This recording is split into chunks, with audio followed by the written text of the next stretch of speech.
जय श्री महाकाल। कैसे हैं आप सब लोग? हम ही आशा करते हैं सब कुशल मंगल होंगे। नया साल सबके लिए खुशियां लेकर आया होगा। हमारी यही मनोकामना है कि प्रभु भोलेनाथ की कृपा आप पर बनी होगी। तो आज इस वीडियो में हम बात करेंगे सूर्य चतुर्थ भाव में क्या प्रभाव देता है, क्या फल देता है, उसके शुभ और अशुभ फल क्या होते हैं, इसके बारे में आज हम चर्चा करेंगे। इसके बारे में आज हम डिस्कस करेंगे। चतुर्थ भाव जो कि हम कह सकते हैं कि भाई बंधुओं का भाव है, सवारी यानी कि वाहन का भाव है। चौथा जो भाग होता है और जो माता का भाग है, सुख समृद्धि का भी यही भाग है। निधि और खेत खलियान जितने भी भूमि से रिलेटेड कार्य हैं उनका भाव है। घर मकान हो गया उनका, उनके लिए भाव है। तो इसका ये चतुर्थ भाव इसके लिए संबोधित किया जाता तो सही वर्ड नहीं है, मतलब चतुर्थ भाव इसको दर्शाता है। तो इसमें हम सबसे पहले बात करेंगे, अगर चतुर्थ भाव में सूर्य शुभ हो तो क्या परिणाम देता है। यानी कि अगर आप ये देखकर बता लगा सकते हैं कि भाई चतुर्थ भाव में हमारा आपका सूर्य शुभ है या अशुभ है, उसके फल देखकर। तो सबसे पहले तो आप देख लेंगे, आपको वीडियो में दिख रहा होगा कि भाई कहाँ पे चतुर्थ भाव है, कुंडली में आपकी कहाँ चतुर्थ भाव है। वहाँ पे अगर चतुर्थ भाव में सूर्य शुभ है तो ये देखिए, वृष मिथुन सिंह कन्या धनु और मकर लग्नों में स्वराशि होने के कारण ये उच्च का होता है। उच्च का तब होता है जब एक युति ना बना रहा हो किसी दुष्ट ग्रह के साथ, या फिर इस पर किसी दुष्ट ग्रह की या क्रूर ग्रह की दृष्टि ना पड़ रही हो, तो ये उच्च का कंसिडर किया जाएगा। तो ऐसे में जातक बहुत स्वाभिमानी होता है और उच्चाकांक्षी होता है, बड़े उच्च शिक्षित होता है, अच्छी शिक्षा प्राप्त करता है और वाहन आदि सुख सुविधाएं उसके जीवन में रहती हैं, मतलब आजीवन रहती हैं। वाहन आदि से उसकी सुखों से उसकी जीवन युक्त रहता है। ऐसा जातक को पैतृक भूमि मिलती है। पैतृक भूमि या वाहन, जैसे पिता से इन्हें वाहन मिल जाता है, वो एंसेस्ट्रल प्रॉपर्टी इनको मिलने के चांसेस बहुत अधिक रहते हैं। मतलब इनको एंसेस्ट्रल संपत्ति इनको मिलती है। तो चतुर्थ भाव में उच्च सूर्य वाले जातक मेडिकल क्षेत्र में विशेष सफलता या लाभ प्राप्त करते हैं। तो ये उनके लिए, मान लीजिए अगर स्टूडेंट्स हैं, उनका कुंडली से अगर देखकर पता लगाया जा सके कि अगर उनका चतुर्थ भाव में उनका सूर्य उच्च का है या शुभ फल दे रहा है और वो मेडिकल लाइन ऑप्ट करना चाहते हैं, करियर के लिए अपना चिंतित हैं, तो वो मेडिकल लाइन में जा सकते हैं। अगर वो कंफ्यूज हैं या फिर उन्हें ये नहीं पता चल रहा है कि भाई कुंडली विश्लेषण से ये भी पता कर सकते हैं हम किस लाइन में जाए, तो चतुर्थ भाव में सूर्य के उपाय कर लिए जाएं अगर मेडिकल लाइन में ही जाना है, तो उसके लिए ये बहुत विशेष फल प्राप्त करते हैं। कारोबार की अगर बात करें तो भूमि जायदाद संबंधी कार्यों में भी अच्छा लाभ उठाते हैं। यानी प्रॉपर्टी डीलिंग या प्रॉपर्टी कंसल्टेंट किसी भी टाइप की हो, तो उसके ज़मीन से रिलेटेड जितने भी कारोबार होते हैं उसमें बहुत अच्छा ये लाभ उठाते हैं जातक। भाई बंधुओं और जो पिता होता है उनके सहयोग से अच्छी उन्नति मिलती है इन्हें। या कह लीजिए कि अगर पैतृक संपत्ति मिल रही है इनके, तो ये माता का जो प्रभाव है, माता का लगाव इनसे काफ़ी ऐसे जातक से अच्छा रहता है। अगर सूर्य उच्च का है चतुर्थ भाव में, तो पैतृक संपत्ति और बड़े भाइयों की जो है लगाव इनकी तरफ रहता है, उनका आशीर्वाद रहता है, पिता का आशीर्वाद रहता है और उनसे आजीवन मदद मिलती रहती है ऐसे व्यक्तियों को। व्यवसाय से रिलेटेड अगर बात करें तो ऐसे व्यक्ति को अगर बिजनेस शुरू करना है तो अपने जन्म स्थान से ज़्यादा दूर नहीं जाना चाहिए। कोई भी अगर वो कार्य कर रहे हैं तो जन्म स्थान से अगर वो आसपास ही काम करेंगे तो उन्हें विशेष सफलता प्राप्त होती है। उनके कारोबार में उन्नति के चांसेस कहीं अधिक बढ़ जाते हैं।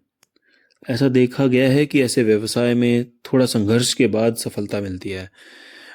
जैसे स्टार्टिंग में अगर आप कुछ भी काम कर रहे हैं तो थोड़ा 1-2 साल आपको संघर्ष करना पड़ेगी और धीरे आपको सफलता मिलती जाती है। बहुत सारे केसेस में ऐसा देखा भी गया है कि ऐसा जातक जो होता है, इन्हें राज दरबार से काफ़ी लाभ मिलता है। यानी गवर्नमेंट की तरफ से बहुत इन्हें लाभ मिलता है। और व्यवसाय की बात करें तो आमतौर पर ऐसे जो जातक होते हैं वो पूर्वजों से, मतलब एंसेस्ट्रल इनका कोई काम चल रहा है, कोई इनका पैतृक काम चल रहा है, तो उसे छोड़कर ये अलग काम अपना शुरू करते हैं, अलग काम में अपने रुचि रखते हैं, अलग काम में अपना इंटरेस्ट दिखाते हैं। और यदि अगर इनका मंगल नेक हो कुंडली में, मंगल भी अच्छा उच्च का हो या मैत्रिक हो, तो इनका सूर्य और ज़्यादा बलवान हो जाता है। तो जो सूर्य के शुभ फल होंगे वो और भी ज़्यादा शुभ होना शुरू हो जाएंगे, सूर्य और ज़्यादा प्रबल हो जाएगा। और अगर वार्षिक फल देखें तो, या फिर इनकी कुंडली में अगर ये देखें तो, यदि बृहस्पति का मेल चंद्र या सूर्य से हो रहा हो, वर्ष फल में भी हो रहा हो, तो ऐसे जातक को सोने चांदी व कपड़ों के व्यापार में लाभ होता है। या ना सोना चांदी की अगर ट्रेडिंग भी कर रहे हैं या फिर कमोडिटीज़ में भी इन्वेस्ट कर रहे हैं, तो ऐसे जातक को कपड़ों के व्यापार में इन्हें काफ़ी लाभ होता है। तो आप ऐसे भी देख सकते हैं कि यदि आपका सूर्य चौथे भाव में उच्च का है, अच्छा है, और बृहस्पति 10वें भाव में है और चंद्र श्रेष्ठ है, मतलब चंद्र भी उच्च का है, तो जातक अत्यंत भाग्यशाली और होनहार होगा। तो आपने अपनी अगर कुंडली विश्लेषण खुद कर रहे हैं हमारे साथ, तो आप देख लीजिए कि आपका बृहस्पति 10वें भाव में है या चंद्र आपका उच्च का है, तो ये आपके लिए सूर्य बहुत अच्छा फल देने वाला है। आमतौर पर देखा गया है कि ऐसे जातक बहुत ज़्यादा भाग्यशाली होते हैं। तो ये थी हमारी सूर्य की चौथे भाव में शुभ फल। तो आइए हम बात करते हैं सूर्य के चतुर्थ भाव में यानी कि चौथे भाव में अशुभ फल। क्या क्या आपके फल हैं जो सूर्य अशुभ होने पर दर्शाता है। देखिए, कर्क, तुला, वृष, मेष, कुंभ और मीन लगन वाले जातकों की कुंडली में यदि चतुर्थ भाव में सूर्य है तो ये अशुभ भी फल दे सकता है और सम प्रभाव भी देता है। ये डिपेंड करता है आपकी कुंडली में बाकी ग्रह कहाँ बैठे हैं, तो वो आपको देखना पड़ेगा। एक बार कुंडली विश्लेषण आपको करनी पड़ेगी, लेकिन इसके फल हम अभी बता देते हैं। चतुर्थ चौथे भाव में नीच या शत्रु राशि का सूर्य निवास स्थान यानी कि मकान आदि के सुखों में कमी लाता है। माता पिता के शरीर में कष्ट होता है, इससे शारीरिक कष्ट होते हैं। देखिए, माता का तो भाव है ही है चतुर्थ भाव, तो यदि नीच का सूर्य होगा तो आपकी माता के और पिता के भी शरीर को कष्ट होगा। जातक को हर महत्वपूर्ण कार्य में विघ्न उत्पन्न होता है। अगर चतुर्थ भाव में सूर्य है आपका, तो आपको कोई भी आप नया काम शुरू करना चाह रहे हैं, कोई आपके लिए बहुत इम्पोर्टेंट काम है, उसमें उसको विघ्न होगा ही होगा। सूर्य यदि अशुभ ग्रह से दृष्टि पड़ रही हो, उसकी अशुभ ग्रह की दृष्टि पड़ रही हो, तो वाहन से भी इन्हें चोट आदि लगने का भय होता है, यानी कि एक्सीडेंट होने के इनके काफ़ी चांसेस होते हैं। पत्नी से ग्रह क्लेश रहते हैं, घर में क्लेश तो रहेगा ही रहेगा अगर चतुर्थ भाव में सूर्य आपका अशुभ हो। तो मंगल शुभ हो तो जातक उलझनों से बच जाता है, तो थोड़ा सा सही हो जाता है। अगर मंगल सही हो आपका, तो थोड़ा सा इसमें ये कह लीजिए आपके अशुभ फल से वो सम फल देना शुरू कर देता है।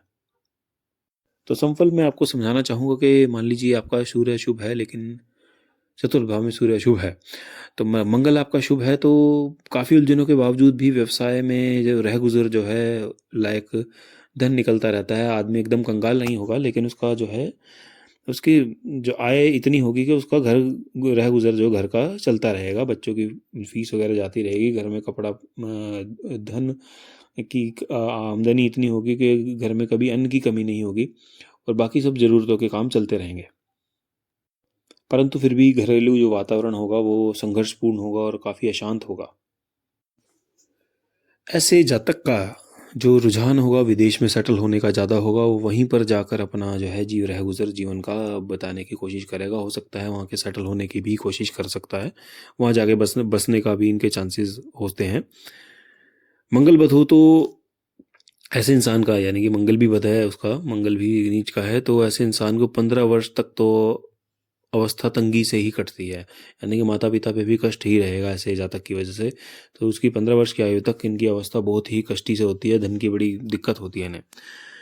ऐसे जातक को शनि की वस्तुओं से बहुत हानि होगी। शनि का वस्तु जैसे लोहा हो गया, कोई कंस्ट्रक्शन वर्क होगा, उसमें कोई भी अगर वो कर रहे हैं, वो इन्वेस्ट करना चाह रहे हैं या फिर कुछ भी अपना काम धंधा शुरू करना चाह रहे हैं, तो उसमें उन्हें हानि होती है काफ़ी। तो चतुर्थ भाव में सूर्य के साथ सप्तम भाव में अगर शनि हो तो ऐसा व्यक्ति नपुंसक होता है। इसके संतान का सुख नहीं प्राप्त होता है। ऐसे इंसान को बहुत उपाय करने पड़ते हैं, उसके बाद ही संतान का सुख प्राप्त होगा। अगर चंद्र सप्तम भाव में हो, यानी कि शनि के अलावा चंद्र सप्तम भाव में हो, तो ऐसा व्यक्ति जातक जो है बहुत ही बुद्धिल होगा और बहुत ज़्यादा डरपोक होगा। मतलब कि हर चीज़ से डरेगा, कोई घर में चीज़ लेकर भी आनी है तो भी डरेगा, वैसे बाहर जाते हुए मतलब बहुत ज़्यादा सेल्फ कॉन्शियस होगा, बहुत ज़्यादा सेल्फ ऑब्सेस्ड होगा, हर चीज़ से बहुत ज़्यादा ये बुद्धिल टाइप के लोग होते हैं। तो ऑल इन ऑल बात करें अगर, ऐसे जातक जो हैं ये घर पे भी, घर परिवार के लिए भी बहुत बड़े भारी होते हैं, और ये जो है इसके उपाय करना बहुत आवश्यक है, क्योंकि चतुर्थ भाव में अगर है तो घर में भी कलेश रहेगा, काम आमदनी भी डेड रहेगी, माता पिता पे भी कष्ट रहेगा, तो ऐसे जातक को उपाय कर लेने चाहिए। तो कैसे करें इसको शुभ, कैसे करें अपने चतुर्थ भाव में अगर सूर्य शुभ अशुभ है तो उसे कैसे शुभ किया जाए, तो उसके उपाय हम आपको बताएंगे। तो इसका बहुत सिंपल सा उपाय है, यदि आपका शुभ फल देने वाला आपका सूर्य है चतुर्थ भाव में, चौथे भाव में, तो आप अंधा भिखारी ढूंढिए और उसे खाना खिलाइए। तो ये बहुत गोली की मार चलता है उपाय, ये प्रतिष्ठित उपाय हैं, लाल किताब के उपाय हैं। अगर अंधे भिखारी को आप दान दक्षिणा दें और रोटी खिलाएं, उसका पेट भर खाना खिलाएं उसे, तो ये आपको बहुत ज़्यादा लाभदायी होगा। आपको कभी भी मांसाहार का सेवन नहीं करना है, आपको जो है नॉनवेज वगैरह छोड़ देना है, आपको कभी भी शराब का सेवन नहीं करना है, आपको शराब वगैरह बिल्कुल भी नहीं खाना है। और शीशे का सिक्का खाकी रंग के धागे में बांधकर गले में धारण करें। शीशा होता है यानी कि लेड, अगर उसके सिक्के को आप खाकी रंग में बांध के गले में धारण करेंगे तो सूर्य जो है अपने, अगर अति अशुभ प्रभाव है तो उससे सम हो जाएगा, और अच्छे उपाय देने, ये जो है अच्छा फल देना शुरू कर देगा। आपके लाइफ में जो कमियां हैं वो धीरे धीरे दूर होंगी, जो संघर्ष है वो धीरे धीरे कम होगा, और आपके जो है घर में जो ग्रह कलेश है वो धीरे धीरे शांत होता रहेगा। आपके जो जीवन में अशांति फैली हुई है वो धीरे धीरे जाती रहेगी, आपका चित्त शांत होगा। तो ये थे हमारे चतुर्थ भाव में, चौथे भाव में सूर्य के शुभ और अशुभ फल उपाय समेत। तो दोस्तों हमारी कोशिश होती है कि हम ज़्यादा से ज़्यादा टॉपिक कवर कर सकें, ज़्यादा से ज़्यादा बता पाएँ, लेकिन समय वीडियो बहुत लंबी हो जाती है, तो हम चाहते हैं 10 से 15 मिनट के अंदर हम जितना बता सकते हैं उतना बता सकें। यदि आपको हमारे वीडियोज़ अच्छे लग रहे हैं और आप चाहते हैं हम ऐसे ऐसे टॉपिक और लेकर आएँ, तो आप हमारी वीडियो लाइक कीजिए, हमारा चैनल सब्सक्राइब कीजिए, और बेल का घंटी जो बटन है उसे क्लिक करना मत भूलिएगा। हम ऐसे ही लाते रहेंगे आगे टॉपिक। आप वीडियो में देख सकते हैं कि भाई आपका सूर्य, अपनी कुंडली सामने रखकर आप चेक कर सकते हैं कि भाई आपका सूर्य कहाँ बैठा है, या फिर अन्य ग्रह आपके कहाँ बैठे हैं, और वो हम आपको बताते रहेंगे। तो वहाँ से भी आप देखकर खुद ही कुंडली अपना जो है अंदाज़ा लगा सकते हैं। लेकिन अगर कुंडली दिखानी है तो इसके लिए एक्सपर्ट आई होना जरूरी है, एकदम से आप सटीक नहीं बता सकते।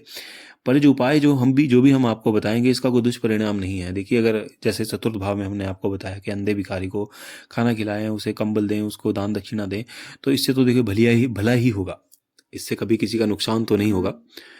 तो हमारी कोशिश यही है कि हम आपका भला करें, तभी भोलेनाथ की कृपा हम पर भी बनी रहेगी। हमारी यही आशा है कि भोलेनाथ की कृपा आप पर भी पूर्ण रूप से बनी रहे, भगवान सबका भला करे। तो इसी के साथ इस वीडियो को पूर्ण विराम देंगे। आप सभी भाई और बहनों को जय श्री महाकाल, धन्यवाद।